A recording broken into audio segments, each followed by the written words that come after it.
Olá, queridos alunos, tudo bem com vocês? Aqui é a professora Anne para mais uma aula de saúde da criança e do adolescente, dando continuidade em relação às questões das políticas que a gente já vem discutindo nas outras aulas. Trazendo aqui para vocês que em 31 de março de 1993, o governo promulgou a Lei 8.642, que é a criação do Programa Nacional de Atenção Integral à Criança e ao Adolescente, e o Decreto 1056 de fevereiro de 94 regula essa lei. É importante ressaltar com vocês que todas as leis, elas vieram de algum lugar, elas vieram por conta de alguma demanda, de alguma necessidade que estava acontecendo. Nesse ano de 94, foi criada essa lei, 93, 94, o decreto e a legislação, para poder fortalecer. E depois disso, essas leis foram sendo atualizadas, foram saindo outras legislações que falavam sobre isso, mas só para vocês conseguirem entender o contexto histórico, que vem lá do ano de 88, desde a Constituição Federal, vem pelas leis do SUS especificamente, e aí a gente vai entrando nos eixos mais específicos, que no caso esse da criança e do adolescente. Qual que é o objetivo desse programa, da criação dessa lei? Articular todas as ações de apoio a crianças e adolescentes, então fazer essas articulações, tanto a nível saúde, quanto ações intersetoriais, que como a gente já falou, são áreas que contribuem positiva ou negativamente para a saúde da criança e do adolescente. Assistência a crianças deficientes, cultura, esporte, lazer para crianças e adolescentes, capacitação de profissionais especializados no desenvolvimento de crianças e adolescentes. Então aqui ela já traz algumas questões que a gente já discutiu de outras leis que foram trazidas aqui, mas também entram a questão da capacitação de profissionais especializados e desenvolvimento dessas crianças. No caso, se a gente tem um médico pediatra, um enfermeiro mais da área de saúde da criança, um psicólogo mais voltado para o atendimento à criança. Então, são profissionais mais especializados, mais capacitados a atender essa população, porque tem diferença entre você atender um adulto e você atender uma criança. Tem muitas particularidades. A criança tem várias questões envolvidas, a família que está ali muito presente, as questões sociais que são fundamentais, né? E quando a criança é deficiente, também tem a questão especializada, como atendimento de neurologia, fisioterapia, psicologia, enfermagem específico também, medicina. Então, ele vem para fortalecer também essas questões importantes em relação a como deve ser esse atendimento, questão de esporte, lazer e educação. Participação juvenil. Os adolescentes e jovens têm o desejo de ser escutados e a necessidade de serem reconhecidos em suas capacidades. Quando as crianças vão crescendo a um ponto que elas conseguem ter um certo tipo de autonomia, elas querem ser escutadas, elas querem ter algum poder de decisão, claro que na limitação, dentro da condição que pode ser dada a eles, né? E quando eles entram na fase já de adolescência, isso fica mais forte, mais em evidência, vamos dizer assim, porque daí sim eles querem poder decidir coisas da sua própria vida.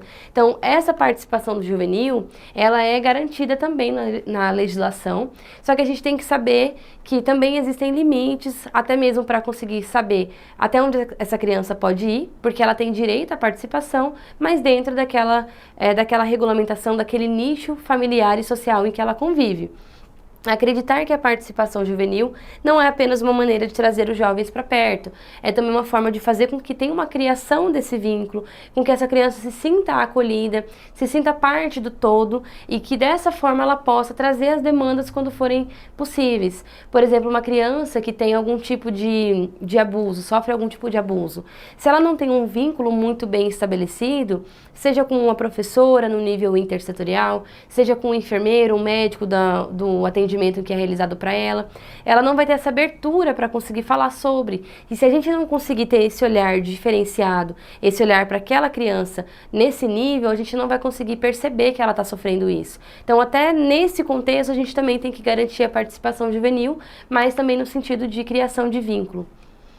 Boas ações, desviando-os do mau caminho, e sim acreditar que os adolescentes e jovens são promotores da transformação social. O tempo inteiro que a gente vai trazendo essa criança e esse adolescente, vai pensando no desenvolvimento dele, também a gente pensa no momento em que eles vão ter um futuro, que eles vão se tornar os adultos. E nesse momento, eles vão ser promotores dessa transformação.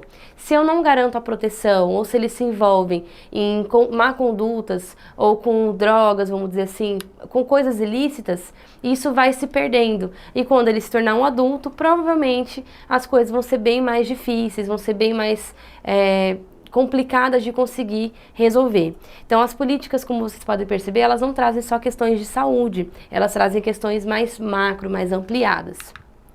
A Portaria 1130, de agosto de 2015, ela institui a Política Nacional de Atenção Integral à Saúde da Criança, que tem a sigla PNASC, no âmbito do Sistema Único de Saúde. Então, essa política, ela vai pensar nessa atenção integral à saúde dessa criança e desse adolescente.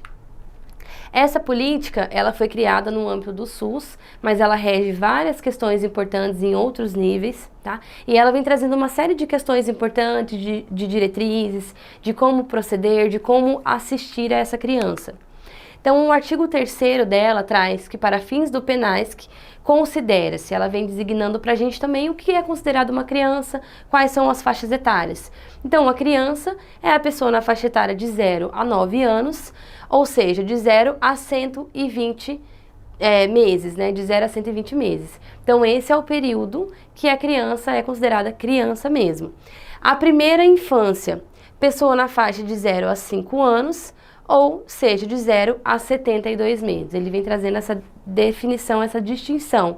Quando ela é primeira infância, quando ela é criança, e depois ela vai ter a definição de quando ela é adolescente. O parágrafo único.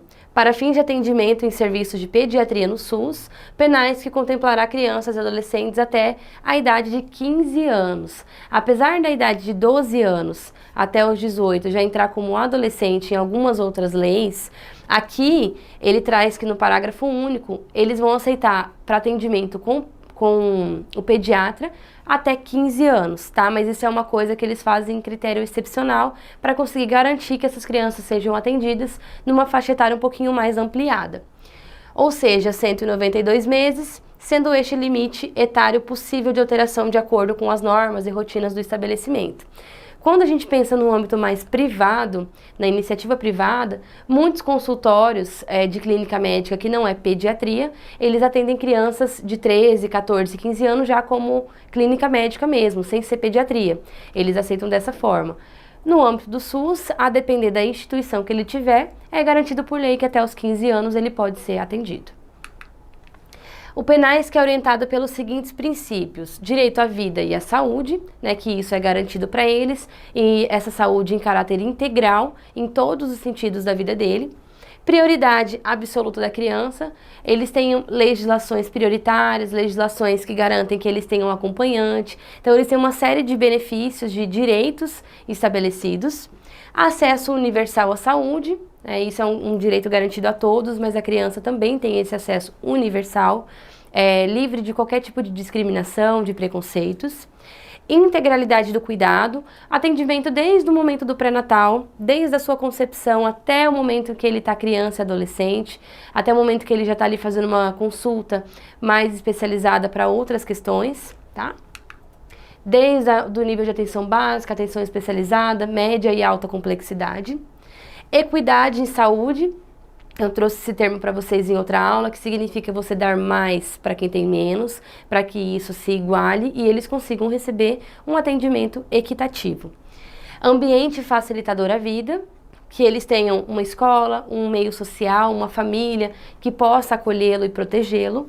Humanização da atenção, que ele possa ser recebido com o máximo possível de humanização mesmo, de cuidado desses profissionais.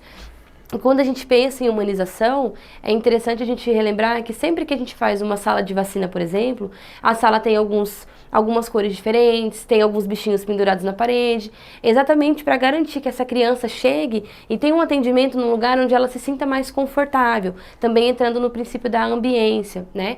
E isso tudo a gente tem que pensar, porque a criança ela se sente mais assustada no momento em que ela entra numa instituição de saúde, até porque muitas vezes ela vai para receber vacina, são coisas que não são tão agradáveis para ela nesse sentido.